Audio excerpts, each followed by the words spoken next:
Même après 4 journées seulement, chaque rencontre entre clubs amateurs revêt déjà de son importance dans un championnat national où 7 à 8 victoires devraient être nécessaires pour le maintien.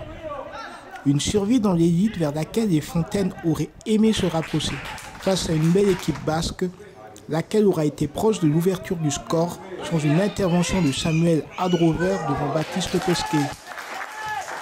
On devait ensuite retrouver les Basques à l'offensive sur une volée de Baptiste Tajan avant qu'une relance visiteuse maladroite ne permette au portier aquitain de s'envoler.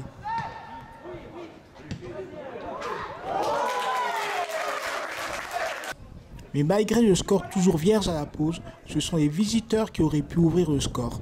Sur un long ballon d'Andoni Ballester, prolongé de la tête par Pesquet, mais sauvé par le retour d'un défenseur. Puis sur un service du même Pesquet à Alexis Giacomini, lequel enlevait trop sa tentative. Oui, donc on savait à quoi s'attendre en venant ici. Il y avait une équipe cohérente qui ont eu de bons résultats, puisqu'ils terminaient sur 2 victoires d'affilée, donc on savait qu'ils étaient en confiance en plus de ça. On savait également, on connaissait leurs points faibles, on a appuyé sur nos points forts qui étaient leurs points faibles. Donc au niveau stratégique, on s'attendait exactement à ça. Le jeu, on a essayé quand même de jouer, mais on n'a pas réussi parce qu'ils sortaient bien, ils nous ont bien pressés.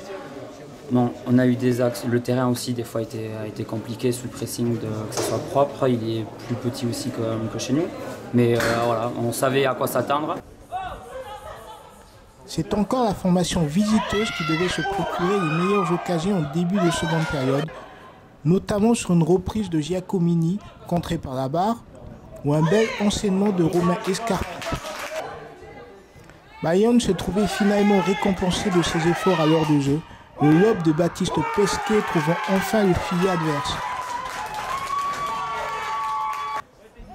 Bayonne, dont un second but devait être fort justement refusé pour hors-jeu, et qui subira la révolte fontaine lors d'une fin de match à l'initiative des Verts, où les joueurs de Patrick Casanova verront en outre le danger porté par les tentatives de Benjamin Tournier.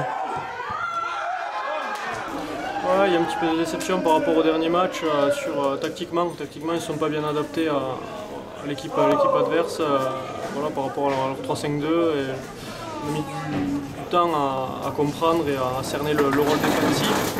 Voilà, il y a des déceptions. On a joué avec la peur de mal faire jusqu'au but qu'on encaisse. Après, à partir de là, on s'est un petit peu libéré et on s'est créé des opportunités. On a un poteau un quart d'heure de la fin. Bon, de la déception sur le résultat et sur le contenu aussi. Voilà. Donc, on pouvait préparer le match de Bordeaux un petit peu mieux et c'est dommage. Du coup, voilà, il va falloir aller chercher les points sur les matchs à venir. Depuis, j'ai fait pas mal de catégories de jeunes. C'est vrai que la catégorie U17, on a travaillé ça, on a travaillé plusieurs systèmes de jeu dans la pré-saison. Comme ça, à l'intérieur d'un match, je suis capable de changer de système de jeu et que ça soit appliqué en suivant. Donc c'est beaucoup de répétitions parce qu'il y a des heures de concentration à leur âge qui font que des fois, même là on le voit, il y a des choses basiques on va dire qui ne sont pas toujours maîtrisées. Mais non, c'est beaucoup de répétitions et c'est vrai que voilà, je pense à aujourd'hui être capable de changer de système de jeu, ce qui nous donne pas mal d'options dans un match en fonction de l'adversaire pour pouvoir s'adapter et les contrer en fonction de leurs points faibles.